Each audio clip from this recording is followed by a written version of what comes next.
ഇന്ന് ഗുരുപൂർണിമയാണ്. ഗുരുപൂർണിമ ദിനത്തിൽ എന്താണ് യൂണിവേഴ്സിന് നിങ്ങളോട് സ്പെഷ്യലായിട്ട് പറയാനുള്ളത്? ഇന്ന് പ്രകൃതി തന്നെ ഒരു പ്രത്യേക വൈബ്രേഷൻസ് കൂടുതലുള്ളൊരു സമയമാണ്. അതുകൊണ്ട് ഈ ശുഭാവസരത്തിൽ എന്താണ് യൂണിവേഴ്സിന് നിങ്ങളോട് പറയാനുള്ളത് നോക്കാം. വളരെ ആപ്റ്റായിട്ടുള്ള കാർഡാണ്. ഹെയറോഫിൻ്റെ ആണ് വന്നിരിക്കുന്നത്. അതായത് നിങ്ങളിൽ പലർക്കും ഒരു സ്പിരിച്വൽ അവേക്കനിങ് അല്ലെങ്കിൽ സ്പിരിച്വലി കണക്റ്റഡ് ആവാനുള്ള ഒരു അവസരം വരുന്നതായിട്ടാണ് കാണുന്നത്. നിങ്ങൾക്ക് കൂടുതലായിട്ട് നിങ്ങളുടെ ആത്മാവിൻ്റെ ശബ്ദം നിങ്ങൾക്ക് കുറച്ചുകൂടി വ്യക്തമായിട്ട് തിരിച്ചറിയാൻ കഴിയും. അപ്പം അതിന് നിങ്ങളോട് പറയുന്നത് നിങ്ങൾ കൂടുതൽ മെഡിറ്റേഷൻ പോലുള്ള കാര്യങ്ങൾ ചെയ്യണം, പ്രാർത്ഥിക്കണം, ഇങ്ങനെയുള്ള കാര്യങ്ങളാണ് പറയുന്നത്. ഒന്നുമില്ലെങ്കിൽ രാവിലെ എണീറ്റ ഉടനെ വൈകിട്ട് ഉറങ്ങുന്നതിന് മുമ്പ് ഒരു 5 മിനിറ്റ് നിങ്ങൾ ശാന്തമായി കണ്ണടച്ച് ആരുടെയും ഡിസ്റ്റർബൻസ് ഇല്ലാത്തൊരു സ്ഥലത്ത് ശ്വാസത്തിൽ ശ്രദ്ധിച്ച് മാത്രം കാം ആൻഡ് ക്വയറ്റായിട്ട് ഒരു 5 മിനിറ്റെങ്കിലും ടൈമർ വെച്ചിട്ടായാലും എങ്ങനെയെങ്കിലും 5 മിനിറ്റെങ്കിലും നിങ്ങൾ സമാധാനമായിട്ടിരുന്നാൽ തന്നെ ഒരു ഭയങ്കര വ്യത്യാസമാണ്. പിന്നെ പ്രാണായാമം ചെയ്യാം. ഇതൊക്കെ വളരെയധികം നിങ്ങൾ സ്പിരിച്വലി കണക്റ്റഡ് ആവാൻ സാധിക്കുന്ന ചില കാര്യങ്ങളാണ്.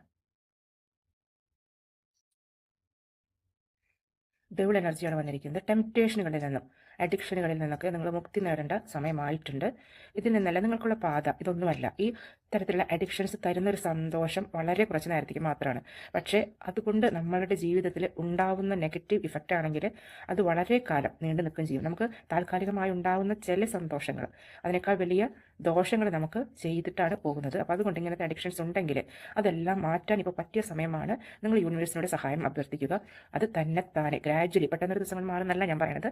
നിങ്ങളതിന് ശ്രമിക്കണം, അഡിക്ഷൻസ് മാറ്റാൻ ശ്രമിക്കണം. അതോടുകൂടി നിങ്ങളുടെ സബ് കോൺഷ്യസ് മൈൻഡിൽ ഈ ആഗ്രഹം ശക്തമായിട്ടുണ്ടെങ്കിൽ യൂണിവേഴ്സ് തീർച്ചയായിട്ടും നടത്തി തരും എന്ന് മനസ്സിലാക്കുക. അഡിക്ഷൻസ് തരുമ്പോൾ മദ്യപാനം, ലഹരി അത് മാത്രമല്ല, ഫോണിനോടുള്ള അഡിക്ഷൻ, ചില ബന്ധങ്ങളോടുള്ള അഡിക്ഷൻ, ചില ഭക്ഷണങ്ങളോടുള്ള അഡിക്ഷൻ, ചില സാഹചര്യങ്ങളോടോ സ്ഥലങ്ങളോടോ സിറ്റുവേഷനോടുള്ള അഡിക്ഷൻ, ഇതൊക്കെ നമുക്ക് നല്ലതല്ലാത്തത് എന്തും നോട് അമിതമായ താല്പര്യം ഉണ്ടെങ്കിൽ അതെല്ലാം അഡിക്ഷനായി തന്നെ നമ്മൾ എടുക്കണം. അതിൽ നിന്ന് മോചനം നേടാൻ നോക്കണം. സ്വയം നിയന്ത്രിക്കാൻ കഴിയുന്നത് ലോക കീഴടക്കിയവരെയൊക്കെ കൂടുതൽ ശക്തിയുണ്ട്. അത് മനസ്സിലാക്കുക. നമ്മൾ സ്വയം നിയന്ത്രിക്കാൻ പറ്റിയിട്ടില്ലെങ്കിൽ നമുക്ക് എന്ത് പവറും എന്ത് സാമ്പത്തിക ശേഷി ഉണ്ടായിട്ട് കാര്യമില്ല. ആരെ സ്വന്തം മനസ്സിനെ നിയന്ത്രിക്കാനാണ് നമ്മൾ പഠിക്കേണ്ടത്.